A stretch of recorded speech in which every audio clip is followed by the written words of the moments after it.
Assalamualaikum warahmatullahi wabarakatuh. Halo teman-teman, selamat datang kembali di YouTube channel saya dan tentunya bersama saya Raihan Mahdi dari Teknik Informatika kelas 4D. Dan sekarang kita akan menyelesaikan proyek akhir untuk tugas pemodelan aplikasi berbasis web. Di sini saya sudah membuat codingan programnya. Oke, sebelum saya lanjut, buat teman-teman silahkan subscribe di tombol subscribe-nya ada di bawah ya, serta berikan like dan komentar yang positif. Oke, langsung saja kita mulai videonya. Selamat menyaksikan.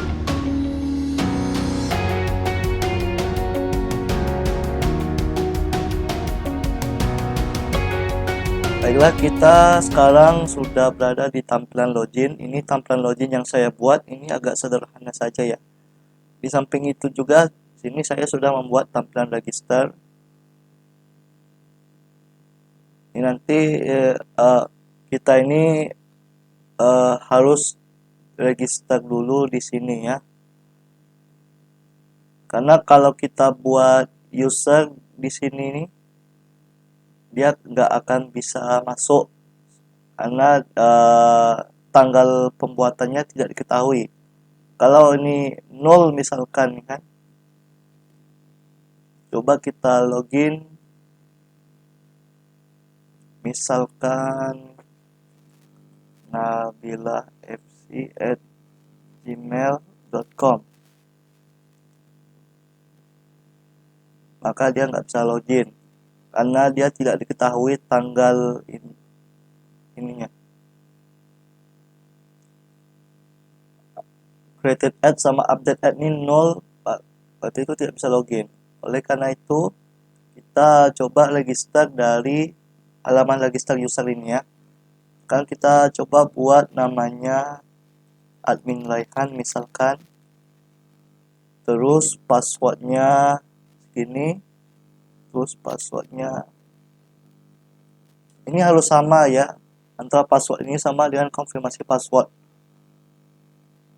Kalau sudah kita register. Oh ya, karena ini saya menggunakan level untuk hak akses. Jadi ini sementara belum ada ya. Belum ada level statusnya ya. Makanya ini hanya tampilan home. Itu nanti akan saya jelaskan di dalam video ini ya. Ini kita tinggal ngedit. Ini yang paling bawah ini. Oh ya, saya refresh dulu ya. Admin Raihan ini data yang saya buat dari register user. Ini ada created ad sama update ad-nya ya. Tapi levelnya masih 0 karena dia belum ada statusnya. Ini tinggal kita ubah saja. Misalkan kita sebagai admin ya. Admin itu level 1. Level 1 ya seperti ini.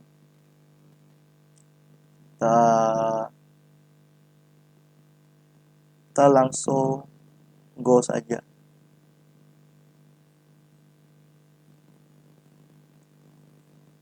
Oke, sekarang kita refresh dulu ya. Sekarang statusnya admin dan menunya bertambah lagi. Ada menu home, ada dosen, ada mahasiswa, mata kuliah, contact, about, dan documentation. Oke, langsung saja kita bahas untuk kriteria yang pertama. Ya, strukturnya saya menggunakan project ya. Karena di sini saya menggunakan framework. Jadi framework itu dia statusnya MVV. Ada model, ada view, ada controller. Yang ini model ya dalam app ini. Kemudian ada controller. Nah, controller ini akan menghandle view-nya ya. Jadi seperti itu cara kerja dari framework ini. Ya, membuat model dulu, terus model ini akan menampilkan view dan view ini akan di handle oleh controller. Jadi seperti itu ada projectnya. Isinya pun ada banyak sekali projectnya ya. ada view, ada layout, dan sebagainya macamnya. Ini saya buat dalam bentuk folder. Ada routes juga, storage, vendor, dan lain-lain. Ini semua dalam bentuk project. Oke, yang kedua, untuk backend-nya ini di sini saya menggunakan framework Laravel 8 ya, beserta front end. Yang ketiga ya, front end-nya juga saya pakai frameworknya itu Laravel 8 juga. Jadi backend sama front end-nya itu saya menggunakan framework. Oke, untuk yang keempat, HTTP request-nya ini saya menggunakan get dan post saja, karena kalau saya lihat uh, di bagian apa ya, di bagian root yang tampil di sini hanya get dan post. Kalau get itu untuk mengambil data, sedangkan post itu adalah untuk menyimpan dan uh, menyimpan data ya, menampilkan data juga bisa. Jadi kegunaan get dan post. Kalau get ini dia untuk melihat detail, sedangkan post itu untuk menginsert ya, atau memasukkan data, sama update juga pakai metode post. Nah, delete ini juga pakai metode get. Dia menghapus berdasarkan ID. Oke, jadi kayak gitu ya, get dan post. Yang kelima, untuk session dan cookie-nya saya tidak pakai ya. Mohon maaf, karena ini saya pakai framework, jadi saya nggak tahu ya session dan cookie itu ada di mana. Oke, lanjut untuk yang keenam, form yang saya gunakan itu ada lebih dari 3 variasi input. Misalkan kita lihat ada input data ya, kemudian ada tombol button, kemudian ya ada tombol button juga, kemudian ada checklist, dan ada tombol email, remember me ya. Ini hanya sekedar tampilan saja ya, tampilan button.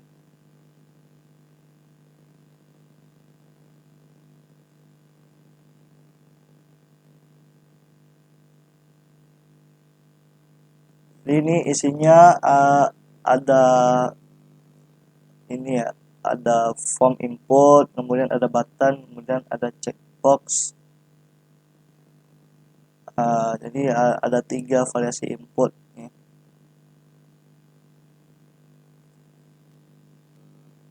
Oke, untuk yang ketujuh, untuk ORM-nya saya tidak pakai ya, karena penggunaan ORM itu agak susah. Mohon maaf ya. Yang kedelapan, untuk authentication ini saya menggunakan authentication khususnya di bagian login. Ini contohnya, kalau misalkan kita mau pergi ke bagian apa ya, home misalkan, maka dia nggak bisa ya, karena ketentang kembali lagi ke login. Maka kita harus login dulu untuk bisa menggunakan web ini ya. Karena di sini saya memakai auth ya, authentication. Authentication tuh bisa dilihat di bagian auth di sini root, kemudian di bagian controller. Controller ini saya ke semua controller ini saya menggunakan auth ya, authentication. Nah, di sini bagian this middleware auth. Jadi autentikasinya saya pakai di situ, di bagian middleware auth-nya. Oke, lanjut untuk yang ke-9, otorisasi ya. Otorisasi itu semacam hak akses yang saya bilang tadi di awal. Jadi di sini saya menggunakan 3 level akses.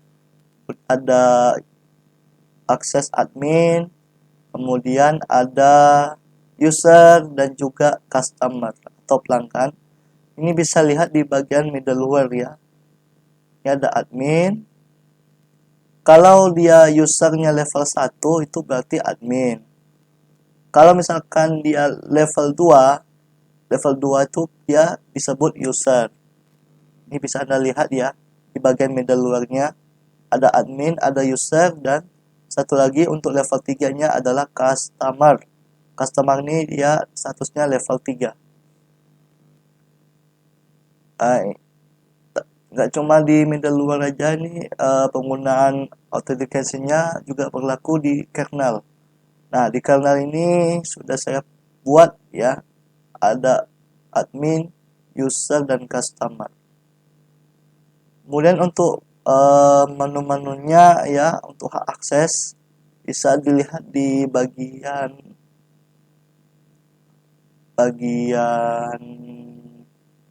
sidebar untuk tampilan menu. Nah, ini ada request. If out user level 1. Level 1 tuh admin. Jadi menunya beda-beda, terpisah ya. Ada menu dosen, mahasiswa, mata kuliah, contact about, sama documentation. Ini adalah menu untuk admin.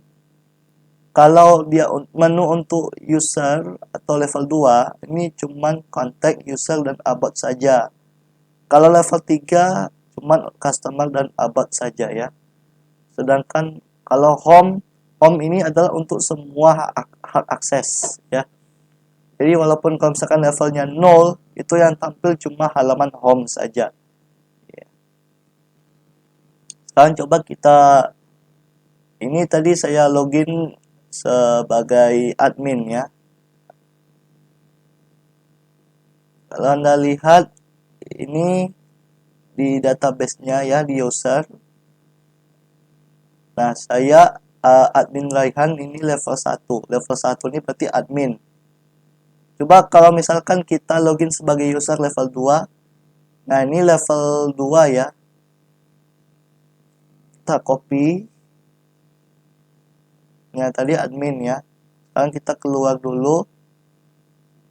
Kita login sebagai level 2. Sebagai user. Nah, ini adalah halaman user. Jadi statusnya ini sekarang user. Bisa Anda lihat di statusnya ini ya. Kemudian menunya cuman ada home, contact, user, dan about saja. Berikutnya kita coba login level 3. Nah, ini level 3 ya. Dengan datanya Haifikur, Taufikur Rahman. Passwordnya juga sama ya. Kita login. Nah, sekarang yang login ini adalah customer. Dan kemudian menunya cuma ada customer dan about saja. Nah, jadi begitu ya perbedaan ketiga hak akses ini ya. Statusnya bisa Anda lihat di sini. Oke, kita kembali lagi sebagai admin. Nah, sekarang saya statusnya saya sebagai admin. Oke, jadi kayak gitu kegunaan hak akses ya. Oke, lanjut untuk yang ke-10. Ini yang paling penting, CRUD. CRUD ini saya semua terapkan ya. Baik itu untuk menambahkan data, menginput data, mengubah data, menampilkan data, sama menghapus data. Ini saya buat semuanya dalam satu folder terpisah. Ada dosen, mahasiswa, dan matkul. Dan ini juga saya buat di bagian road webnya ya.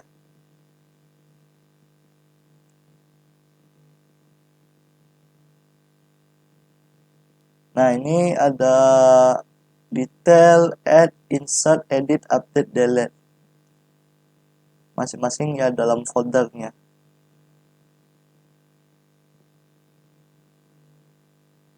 Kita kembali lagi ke sini ya. Jadi controller juga bertugas untuk menjalankan database. Coba kalau misalkan kita lihat di dosen controller, kalau fungsi detail ini untuk menampilkan data dosen, kemudian ada validasi juga ya. Itu nanti saya akan jelaskan Sekarang coba kita input datanya dulu ya. Pertama dosen, kita coba yang tadi kita hapus saja ya.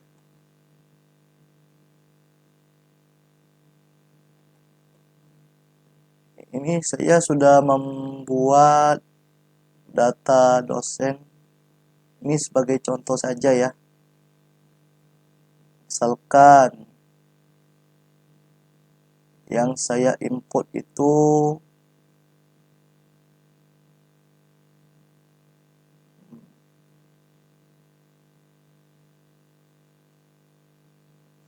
yang simpel aja. NIM-nya sekian, kemudian nama dosennya Bu Siska ya. Bu Siska.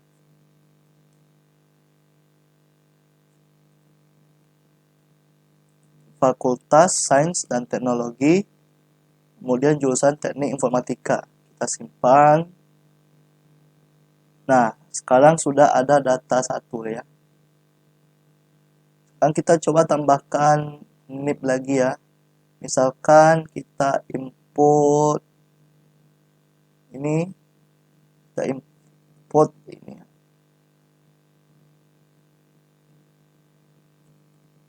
Kemudian nama dosennya yang ini. Fakultas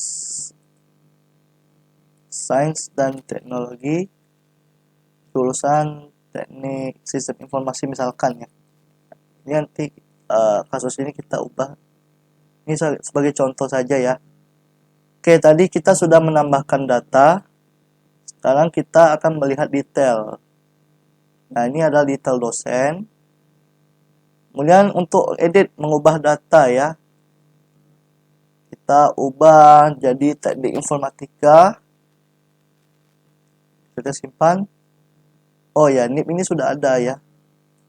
Kita ganti saja NIP-nya. Oke, data berhasil di-update. Sekarang ini berganti jadi Teknik Informatika. Sorry ya. Ini lupa saya ubah. Informatika. Kita simpan. Oke, data berhasil di-update. Itu untuk halaman dosen. Sekarang coba kita input halaman mahasiswa.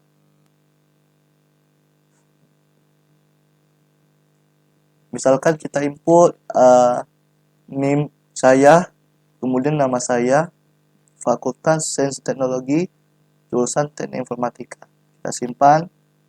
Lalu ada data satu ya. Kita tambah lagi NIM-nya 1195920014 5666. Nama mahasiswa misalkan Irni Novitasari, Fakultas Fakultas Dakwah dan Komunikasi, jurusan Ilmu Komunikasi. Kita simpan. Oke, sudah disimpan ya. Sekarang kita isi mata kuliah. Mata kuliah kita isi PIV 1527.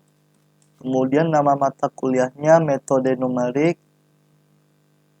SKS-nya ada 3, kemudian kurikulum 2015. Kita tambahkan mata kuliahnya lagi. PIV 1629.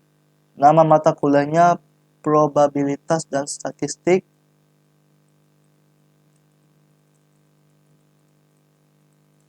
Kemudian jumlah SKS-nya 3, kurikulum 2015. Kita simpan. Oke, semua proses CROD berjalan dengan sempurna ya. Untuk dosen berhasil, mahasiswa juga berhasil, mata kuliah berhasil. Detailnya kita sudah menampilkan detail dan mengedit data. Coba kalau misalkan SKS-nya kita ubah jadi 2, 1526. Oke, berhasil ya teman-temannya. Sekarang kita hapus. Oke, bisa dihapus. Oke, proses CRUD-nya semua CRUD berjalan dengan sempurna. Oke, lanjut untuk validasi input. Nah, ini ya saya pakai di bagian add mata kuliah. Contohnya kalau misalkan ininya nggak terisi, maka dia ada muncul keterangan validasi. Bisa Anda lihat di bagian validate.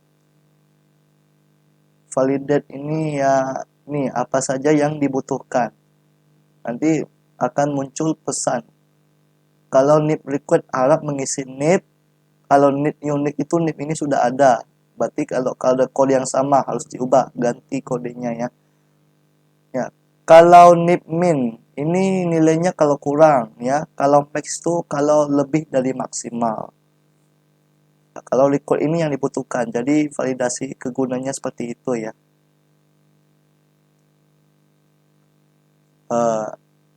To get, kalau post yang mengubah data juga sama. Di bagian login juga saya pakai validasi ya. Oke, seperti itu ya. Lanjut nomor 12, untuk enkripsi database-nya saya gunakan. Ya, ini contoh enkripsinya, datanya semua bersifat rahasia karena saya menggunakan MD5. Nah, jadi ini begitu kegunaan enkripsi data. Supaya passwordnya tidak diketahui oleh user jahat yang ingin mencoba meretas akun kita ya. Oke, untuk yang ke-13 API saya tidak memakai API ya. Jadi ini website saya bersifat sederhana. Dan saya menggunakan frameworknya. Oke, jadi begitulah pembahasan kita untuk tugas project akhir saya di mata kuliah pemodelan aplikasi berbasis web. Oke, demikianlah video kita untuk hari ini. Buat teman-teman, jangan lupa untuk tetap selalu subscribe YouTube channel saya Raihan Boy, serta berikan like dan komentar yang positif. Saya mohon maaf apabila ada kesalahan dalam penyampaian materi. Saya tutup dengan ucapan Alhamdulillahirrahmanirrahim. Saya Raihan Mahdi, pamit undur diri. Terima kasih buat teman-teman yang sudah menonton. Kita ketemu di lain kesempatan. Assalamualaikum warahmatullahi wabarakatuh.